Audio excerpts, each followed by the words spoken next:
Hello, I'm Mantastic and Fantastic, and today I want to talk about Shana, the possible new craze that you actually can acquire through monster exchanging. So, why is Shana a desirable card? So, I'm pulling up just the leader skill multipliers for both Yuji and Shana, who are both cards you can monster exchange for from this event. And with their asymmetrical pairings, you have 21.74 times effective health, you have +5 combos, you have auto follow-up attack. Life is pretty good overall. You also have a large amount of damage reduction, a bit of recovery multiplier. And basically you just need to match 2 sets of fire orbs and then as many heart orb combos as possible to keep your damage going up and up. This pairing in particular gives you a large attack multiplier. Like, that's a large attack multiplier that keeps going up with every heart combo you make. So that can obviously be quite desirable. Now, the drawback is healing can be a little strained, but there are solutions for that. On the flip side, if you have access to an Ultraman Decker, or a friend does, and you have 2 Shanas, because you need 2 Shanas in total, so either yourself has 1, your friend brings the other, or you have 2 yourself. You have access to enough Shanas, you have access to Ultraman Decker, you can create a team with a quote-unquote lower attack multiplier, which I don't think really truly matters, because just matching heart combos will just make it go up and up and up.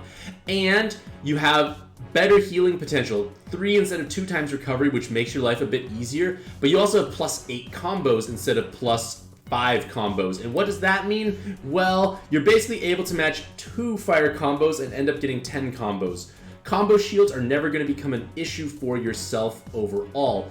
And it's just an easy to play team because Shana is systemable. So the checklist you want to go through in terms of what you want to bring in a team is activation consistency. And if we take a look at what Shana brings, once she's transformed, she has a 2-turn cooldown that gives you 6 hearts and 6 fire orbs, as well as unlocking the board and increasing her damage cap potential.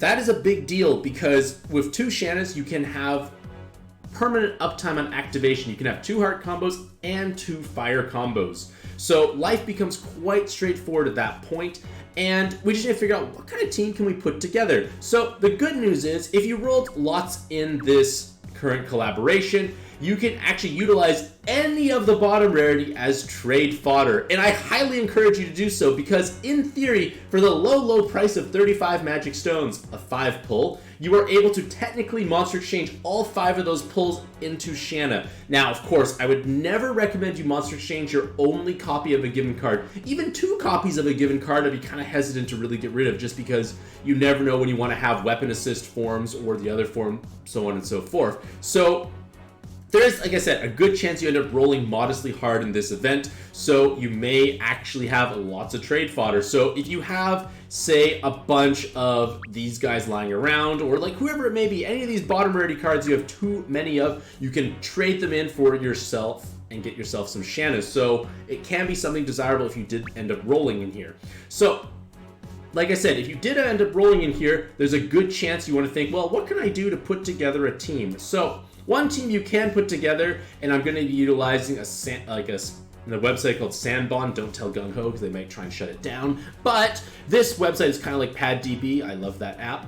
And you are able to basically kind of plug and play and basically kind of customize a team without spending resources. So this is a team of only the collaboration characters. So life becomes a bit easier because if you pulled this event quite a bit, there's a good chance you have these cards. So let's take a look at these cards in a little bit more detail, and I'm just going to examine Erika Chibi here.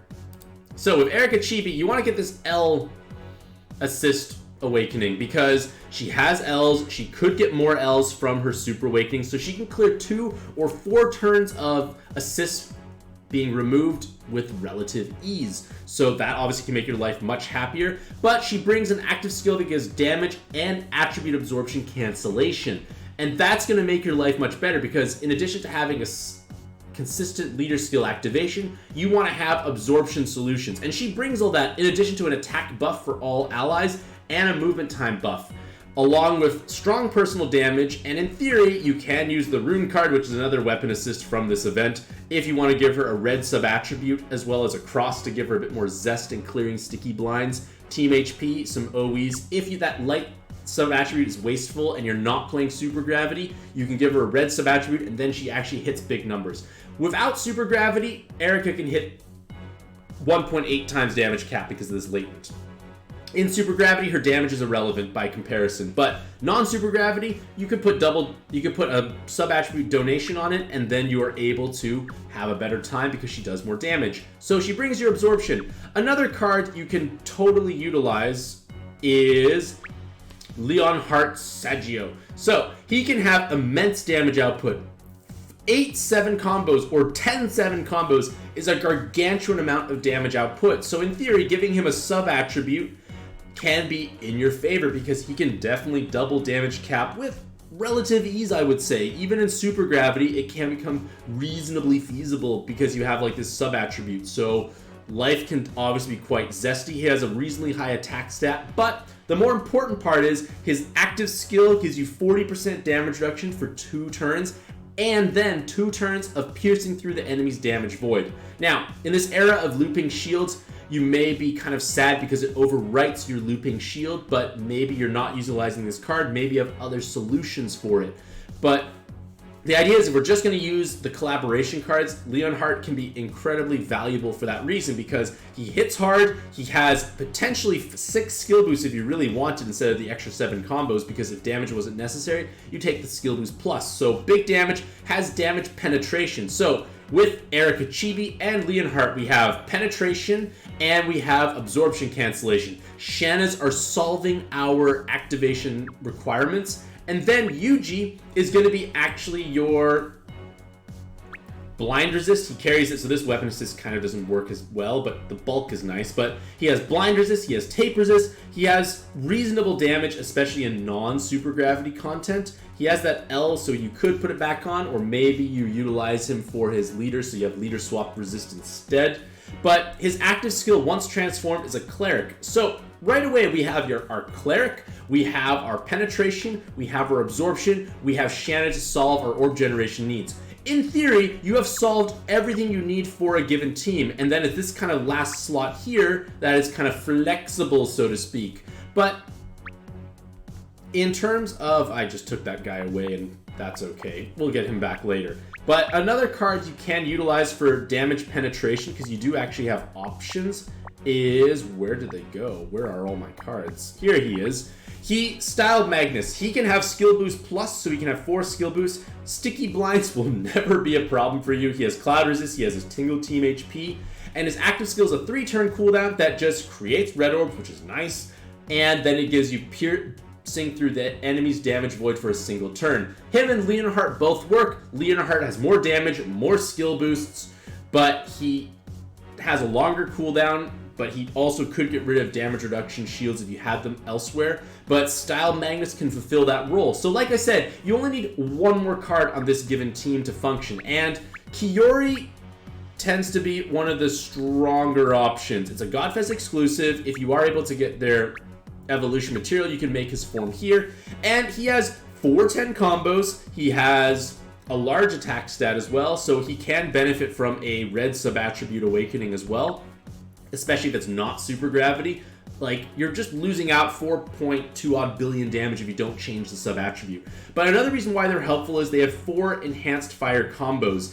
And that's a big deal because your team wants to match 2 red combos every single time. And this is just going to amplify your damage up and up and up. He also has the poison resist, and Leonhardt actually has it's Erica has a jammer resist, and then Yuji, when they transform, as blind resist. So you automatically have tape, blind, jammer, and poison. Find yourself a cloud. Maybe you dump out Leonhardt and put in the Style Magnus, who has cloud resist naturally. You can build like a full resist team with relative ease. So obviously that can be quite nice overall. And Kiori just has that looping shield, which is kind of necessary when playing harder content because everything just hits too hard. Just be mindful of the fact that Leonhardt does take away your shield when you do utilize his active skill. So pros and cons of using Style Magnus or Leonhardt, both of them can definitely work well. And like I said, you could utilize only collaboration characters, but Kiori can solve your problems. Now, the biggest issue with this team I found when experimenting around was having lower recovery, because if we take a little gander at our leader skill multiplier, it has, 5 times health, 2 times recovery. There is an imbalance, so that obviously can be a little disheartening, so to speak, because you're not healing enough from your heart orbs. So a solution is you find an Ultraman Decker friend. So if you pair with Ultraman Decker, your multipliers do change, but you have slightly better healing, but you can change up your team composition heavily. So if we look at Ultraman Decker here, he has non-transforming, so he can inherit whatever you want on top of him. And I just picked up a friend because I don't actually own this card. And they have a 3-turn cooldown that gives you damage penetration and 2 times attack buff. And this clause of 6 or more fire orbs being present is irrelevant because Shana always makes you 6 fire orbs. So you have this 3-turn cooldown for damage penetration. He has 4 10 combos. He could have a 7 combo as well. So he can deal potentially large amounts of damage if he had the double damage cap latent. So your life can definitely be nice. But remember, with this penetration aspect, you are able to potentially mix up your team a little bit. So you could instead, you drop out Yuji because you don't need Yuji anymore, and you now have this setup here. Now, drawback of using this setup is that's the wrong window, that shouldn't be there. But either way, utilizing, instead of bringing Yuji, you are able to use Leyland Pheasant. And we should make the argument that Leyland Pheasant is pretty farmable, so to speak. You need a Pantheon card that's existed for 10 plus years, and then you farm Moby Dick or whatever other dungeon. I did this within a reasonably short period of time. I used over 1 Varroa Kitty, a couple Shiva Dragons, and a Kami just so I could swipe, and life worked out pretty well with some buttons. So why do you want Leyland Pheasant? Well, she has 6 enhanced Heart Orb Awakenings, so that solves the whole healing issue. Because remember, when your health and your recovery multipliers are not equal, you need to find ways to compensate if your recovery is lower. So Leyland Pheasant solves that problem tremendously. And again, it's quote-unquote farmable in a sense. It's available now. They have triple 10 combo and levitation, so they do actually produce meaningful, large damage, even in super gravity dungeons, and they can definitely take a double damage cap latent and smack pretty darn hard. But the key is they have the enhanced heart orbs. They allow you to heal up with relative ease, because remember, you are making 6 heart orbs every single turn. So instead of making 2 heart combos, you can make 1 heart combo if you want to pump your healing up. But maybe you don't even need to match those enhanced heart orbs, so to speak, as much, because if you're not playing super altitude, maybe you have enough recovery to like compensate. So Leyland Pheasant is a great solution. So utilizing Ultraman Decker takes away the need to use Yuji, because he, like, Ultraman Decker gives you penetration, which then opens up Leyland Pheasant. Putting Leyland Pheasant and Yuji on the same team is kind of wasteful because they're both clerics. You don't really need 2 clerics. Having the Ultraman Decker pairing gives your life a little bit more flexibility because now you have a better cleric. Yuji is not as great of a cleric unless you wanted the resist. Leyland Pheasant gives so much more in terms of recovery and damage output by comparison, and a very nice active skill in transforming. Although the Yuji has a nice one too. Both of them give haste, and it allows you to actually have a team that can basically kind of mindlessly punch through content. And like I said, this Kiori is the flexible slot. It is the slot that you can fill in with whatever you need for the dungeon. He happens to be my looping shield, and as you notice here, this team in particular has no Leonhardt, so now I don't have to worry about my looping shield being overwritten. I can just use Kiori for that looping shield, and then I can utilize Erica for the absorption. She doesn't cancel my shield because she isn't providing damage reduction through her active skill. So again, if you have at least 2 Shanas or 1 Shana Ultraman Decker, this team I think is reasonably feasible to make. Again, Kiori could be literally any other card, whatever you need for this dungeon that you're playing through. I just choose Looping Shield by default because I assume everything's going to hit too hard. But point of the matter is, you can use a large number of collaboration characters and build essentially a team from it. Like, if I put in style, Magnus.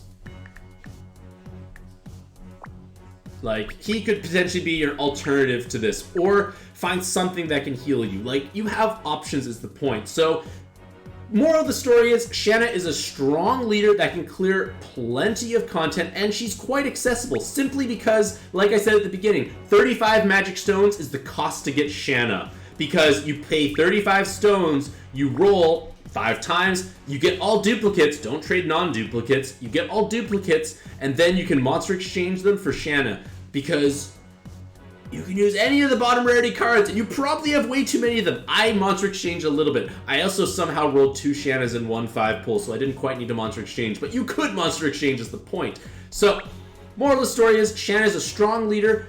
You definitely can pick her up through monster exchanging. Like I said, if you don't have enough trade fodder, literally just spend 35 magic stones. You might roll her anyways. You might roll someone else you wanted. There's no real downside to monster exchanging for Shana because it's a pretty accessible card overall, and it's one of the stronger leaders we've gained access to in the late future, so like recent memory, so to speak. But regardless of all that, let me know what you think about these kind of like deeper dive, so to speak, into a particular card and like generic team building, because unfortunately it's impossible to give like a perfect team to play general content beyond saying have a cleric, have absorption cancellation, have penetration, have a way to activate your leader skill multipliers, and maybe a looping shield if you really wanted to have. But bringing those elements will keep you alive and let you clear most content while also having resists. Now, with that being said, hopefully all you lovely ladies and gentlemen out there in the YouTube world has a truly fantastic day. I wish you best luck in your own pet adventures, and happy puzzling.